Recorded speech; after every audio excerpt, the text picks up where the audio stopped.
Open up the laundry room. Guess who no longer owns a beautiful set of red LG laundry appliances? Yeah.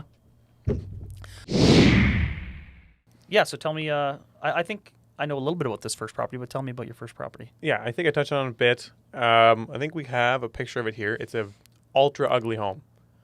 Ultra ugly. Look at that thing. Just to be clear here, this is the after picture, folks. Yeah. This is when I sold it. This is when I sold it, actually. No, that's a cute home, man. Come on. It was uglier when I got it. So what was your game plan going into this? Like, what was your big vision of, obviously you needed to do it because you didn't have the equity, so you needed the partnership. Yeah. And you guys lived there? No. No? Okay. So you just ran it as a rental from day one? Yeah, we bought it as a threesome. We put down 20%, each putting in basically 7% each. And it also had a detached garage in the back. And the plan was to rent it out. Rent out the upstairs for $1,800 and rent the basement for $1,000. Mm-hmm. And then we had to pay utilities because nothing was separated. Mm-hmm. But it was a new high-efficiency propane burner in there. So like we had the bills and it wasn't that bad. And you know what? Honestly, it worked out good at first. So we got it. And we rented it out for $1,800 upstairs, $1,100 downstairs. The biggest problem was the basement had 7-foot ceilings. Right. So it felt like a dungeon. Yeah. Which I've now have like PTSD that I'm like, anytime I go into a low basement, I'm like, I'm not buying this place. I won't do it. Also, that house is of the vintage in that neighborhood where the basements weren't really intended to be finished to begin with, right? Yeah. Like, so they're damper, they're darker, low. like the windows are low, and one of the challenges is when that's the product you're providing and the rent you're charging, sometimes there's more management, right? Or more turnover and things like that. Yeah. How'd it work out? So first year, rented the upstairs to a group of young guys. They were great. And I think an older lady, actually another young guy in the basement. Everything was all good. There was lots of parking space, big lot. And we actually rented the garage for like another $100 a month or something. Anyways, first year went by good. And then about maybe 14, 15 months into it, that group of guys upstairs, there's 4 of them. 1 or 2 of them fell off and then they filled the bedroom, couldn't fill it. So it got to the point where they started needing we'll get you a little bit, like in a week, we'll get you another $600. Yep. And it got to that point still, they were just like, we're leaving. And I was like, okay, it makes sense. You guys can't pay this anymore. Our rental market at that time was not super exciting. Yeah. It was okay. It was good. Yeah. And if you had decent product, it filled. But it wasn't like you put up and you just instantly got it filled. So when they left, we put it up. But it was like slow trickling responses, especially at $1,800 in Halifax. Yeah, at the time, man, that was nuts. That essentially limits you to renting by the room at that point in time. Yeah. You have to have 4 guys who can go in there and rationalize, and be like, oh man, we only have to pay $425 each or $450 each. Yeah. But it's hard as a young couple that might be a better fit. They're gonna be like, well, we don't need these 2 extra rooms. Yeah. This is why when people ask me about rentals, I love 2 bedrooms or 1 bedroom plus den. Yeah. I love it. You get young individuals, single people or young couples. As soon as you get into more than that, you kind of get roommates or kids. And I love kids, but they make a mess. And roommates break up. One of them gets a new partner, they move out, like different life plans. So I find 2 bedrooms is sweet, man. Young couple, they want a home office. So we had 4 bedrooms, and when you have the roommate set up, it's like having 4 separate tenants. It's the management of 4 units with the income of 1. Oh, and they're arguing. And then like, oh, we got a new person. Kevin moved out. We got this new guy. It's like, where'd you get him? It's like sending Kijiji. Like, they just find like some random person who's now e-transferring money. And then they have a follow with him. I had a similar scenario with a single family home I rented with its 3 bedrooms. Yeah. And, it was like a revolving door of these like young girls who like 2 of them were kind of staples, and then the third they must have gone through 3 different roommates as the third person. Yeah that was what was happening with those guys. Again, they were pretty good about it because one of them was like the leader, and he was actually saying the rent as a whole, right, which is the dream. But anyways, so they bounced, and I never told you the background. Our whole like long-term play, because it had bathrooms on every single floor and it was a huge floor pan on each floor, we were going to do 3 units, 3 2-bedrooms, actually probably even 3 3-bedrooms. Like it was because it's a big footprint. The zoning actually allowed it. Like everything was good. We just obviously had to put together the capital. We didn't really know what we were doing, so it was kind of a big undertaking.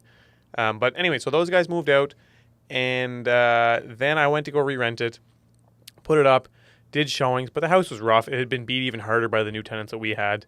So I got a few showings, but everyone just kind of dwindled off. I'd get them the applications. I'd be following up and calling them like, hey, you interested? And they're like, maybe, basically just didn't want to say no. Then anyways, finally we get this response from a family. And they come out and there's 3 kids, 2 adults, and then another fellow who was like an uncle. Mm-hmm. And the whole house is empty at this point. And you're like, sign here.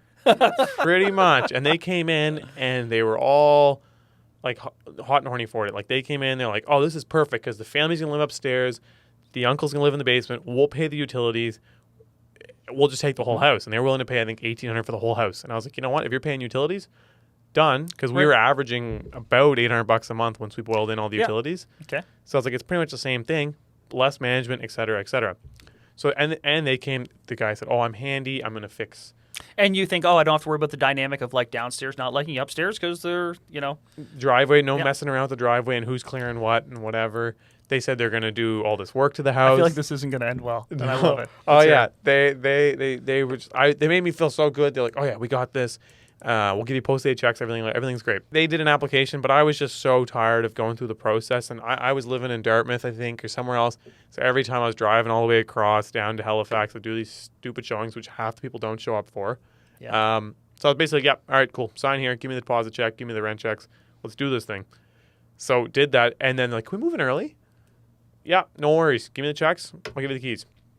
So what they did, they gave me the checks. Gave them the keys. They moved in pretty much right away within like a week or two, which right off the hop is like a bad sign. Yeah. Why are these people like, why do they have no home? Yeah, like within like 5 days. They're like, all right, we're coming in. I was like, well, okay, this is weird. Yeah. What are you skipping out on to get here? Like, why are you so transient? Right. And it's there could be a perfectly logical explanation. But anytime someone's like, so I need a place like in the next couple of weeks. Like, why? But. This market, it's starting to be more realistic. Like people's like, my lease is coming to an end, and this market's so psycho that I'm struggling to find a place. Yeah, no, that's a good point. And some people are just really proactive, and they realize when they're on a month-to-month lease, they take a good opportunity when it comes along.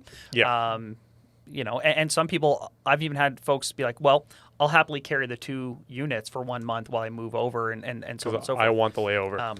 But this is, I'm leading up to a big one here. It's quite a yarn. So this house has now been burnt down. No, anyways, they move in, whatever, cool. Deposit the safety deposit the first check, all is well. They sent me a few things that they needed done, whatever, got them done. First month rolls over. I waited like 3 days to deposit the rent check. Go to deposit. I get, NSF, I get it bounce. Mm-hmm. I was like, okay, cool. Like, I guess that happens, whatever. Like, this is their first month in there. They're just getting used to it. So I go back, they give me a new check because I guess they changed checkbooks. They said, whatever. They're all like, oh my God, so sorry. Come in. Cut me a bunch of new checks. Go and, deposit down again. Bounce. Then at this point, I'm like, yo, like what's going on? Yeah. Start calling them. Nothing. Yeah. Texting. And then like I would text. And then after 2 weeks, I get a response. Oh, hey, so sorry. Finally, I get an e-transfer for like $500, like just a random one out of nowhere. So that put me off for another 2 weeks. Then I'm on them. Banging on the door. I can see them walking around in the house because you can see through the glass door. It's like a stained glass door. I can see them through the stained glass walking around. Nobody's coming to the door. Right? They're ignoring me. There's no one's coming to the door. Also, how young are you at this time? I guess it's not this long ago. 21? Yeah. 20 range. So, but like... So the other thing, the guy who's renting it, the main dad, he's a bouncer. So he's a pretty big dude. Okay, just to like double down here, that both of the guys that are living in this house are big bouncer guys. Like they're, and I'm not a huge guy. So I was like a little intimidating. And they're like, did you wear an extra tight t-shirt that day? And I was wearing an extra small. Okay. And it didn't help my case. I'll tell you right now. No, man, this is a real thing. So this is what happens. And anyway, so they're bouncing on it. And it's just, we're going back. My other partners are coming. They're banging on the door. One of my partners knows what bar he works at. He goes to the bar and confronts him right there in front of the bar. He's a little more bold than I am. Anyways, the guy's, oh, yeah, I'll do it. I'll pay up. He never ends up paying. We deliver the Form K, I think it was, to get them evicted. And at that point, I literally stood there at the door to give him the Form K. I was like, I will not leave. And I just stood there and knocked for like half an hour, just holding the thing. And finally, I see him coming down the staircase, and I'm like, there we go. And he comes out, and honestly, nice enough guy. Like, I was a little nervous when he came out. I was like, am I about to get shot or stabbed or something like this? I hand him the Form K, and he goes, yeah, we're going to leave. And I was like, okay, good enough. he dragged it out for another, I think, 3 weeks. And then one day I drove by, there was no lights on one night, and so I just went in. Icing on the cake is, so they finally left. They left the house a mess, going around. We had bought these beautiful red LG stackable laundry appliances. Open up the laundry room. Guess who no longer owns a beautiful set of red LG laundry appliances? Yeah. Well, you know where those LGs were? What? The down payment for their next place. 100%, right? I didn't think of so, that. Yeah. This happens as soon as they know the writing is on the wall and they passed the threshold. Every dollar now they need to pay the next landlord, right? And if they were short, they would sell, your laundry. But yeah, like once you'd gone over that tipping point, they weren't going to pay because that month needed to be the first month somewhere else. Yeah. Yeah, jeepers. So, and the whole time you're like, yeah, passive income. Yeah. Like, building wealth. I was still when I was hanging out with my friends, I'm like, yeah, I own a rental property. Yeah. It's 2 units. It's pretty sick. I have to pay into it every month. They don't answer the door when I knock. They don't pay rent or anything like that, but I own the property.